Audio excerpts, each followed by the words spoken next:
Olá, povo de Deus, segunda-feira da 25ª semana do Tempo Comum, 20 de setembro de 2021. A nossa reflexão de hoje é a partir do início do livro de Esdras, de 1 a 6, e de Lucas 8, de 16 a 18.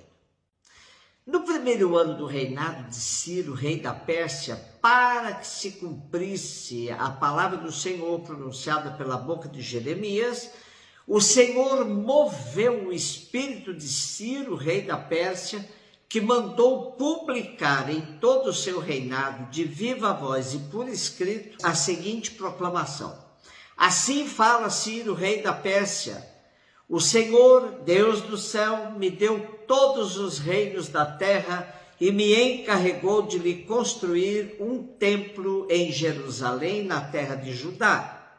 Quem dentre vós todos pertence ao seu povo, que o Senhor seu Deus esteja com ele e que se ponha a caminho e suba a Jerusalém e construa o templo do Senhor Deus de Israel, o Deus que está em Jerusalém.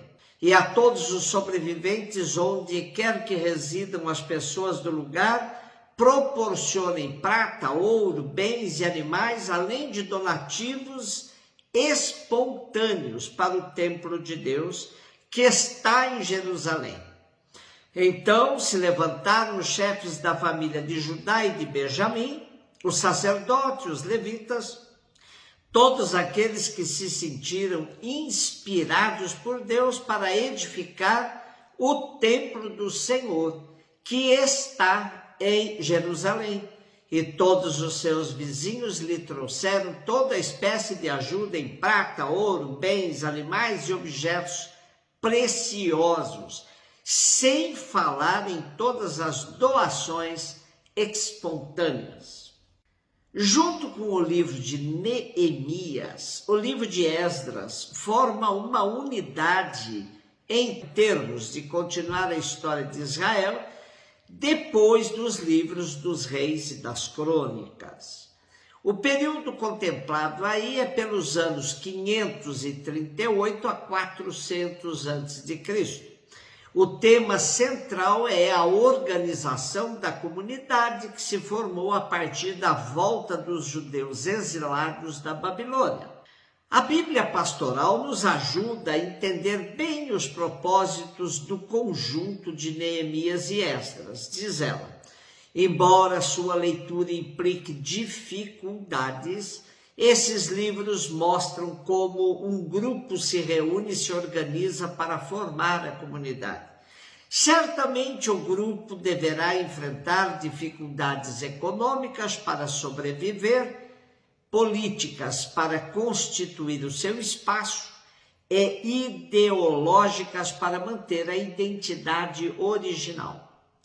Na confluência dessas três dificuldades está a espinhosa questão da liderança para que as comunidades não fiquem entregues ao arbítrio dos poderosos internos ou externos, mas tenha meios de resolver seus conflitos, defender seus direitos e abrir perspectivas para o futuro.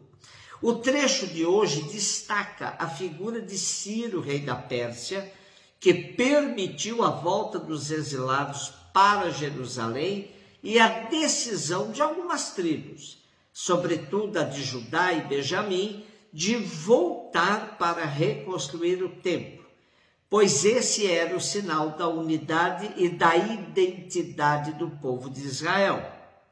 Além da ajuda do próprio rei persa, nosso texto diz que foram muitas as colaborações de outras pessoas por meio de doações espontâneas. Na verdade, tanto Neemias quanto Esdras, contemporâneos dos profetas Zacarias, Ageu, eles têm uma proposta um certo conservadora para a restauração do país judeu, por meio da reconstrução de Jerusalém. É em torno do altar, templo, e do trono, monarquia, que eles acreditam que Israel poderá ser restaurado em plenitude. Lucas 8, 16, 18. Disse Jesus à multidão: ninguém acende uma lâmpada para cobri-la com uma vasilha ou colocá-la debaixo da cama. Ao contrário, coloca-a no candeeiro, a fim de que todos os que entram vejam a luz. Com efeito, tudo que está escondido deverá tornar-se manifesto, e tudo que está em segredo deverá tornar-se conhecido e claramente manifesto. Portanto, prestai atenção à maneira como vós ouvis, pois a quem tem alguma coisa será dado ainda mais, e aquele que não tem será tirado até mesmo o que ele pensa ter. Essa parábola é dita no contexto em que Jesus está explicando o significado de outra parábola, a do semeador. Jesus iluminou os seus discípulos para que entendessem a força da semente e a qualidade da terra onde ela foi semeada. Agora, uma vez que entenderam tudo, Jesus quer dizer que o que ouviram não é para ficar guardado somente com eles. É preciso que também todos vejam. O processo é esse. Jesus faz os discípulos verem, isto é, acende a lâmpada. E agora é preciso que não coloquem debaixo da cama o que viram, mas que coloquem tudo num candeeiro para que todos vejam. Se a parábola tinha um sentido escondido, depois da explicação tudo ficou claro. Tudo deve ser, então, manifesto. A boa nova de Jesus não faz parte de um conhecimento esotérico, mas sim de algo que deve penetrar a vida de todos, para que todos possam iluminar uns aos outros. Quem guarda para si, pensando que tem alguma coisa, que é possuidor de algo que não deve partilhar, perderá o que julga ter. Aquele que entende que o que tem é para ser dividido com os outros, verá tudo ao seu redor crescer. O que seguramos sem produzir apodrece, nos é tirado. O que passamos para frente cresce, aumenta. Por isso, quem tem mesmo terá mais. De quem não tem, será tirado o que julga ter. A lógica do reino é diferente. Subtração e soma não obedecem à matemática do mundo, mas é um convite à constante partilha.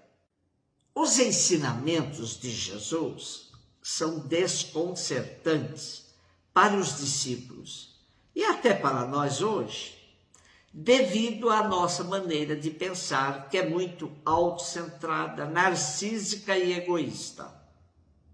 Jesus aponta sempre para outro lado de tudo isso, uma existência voltada para os outros, deixar de ficar admirando sempre o próprio umbigo, e entender que nossa vida tem sentido à maneira que nos doamos uns aos outros. Uma existência assim será como uma lâmpada colocada num candeeiro, que a todos ilumina e esclarece as reais opções de realização de uma vida doada, gasta em favor dos que precisam, dos que mais precisam. Um beijo no seu coração.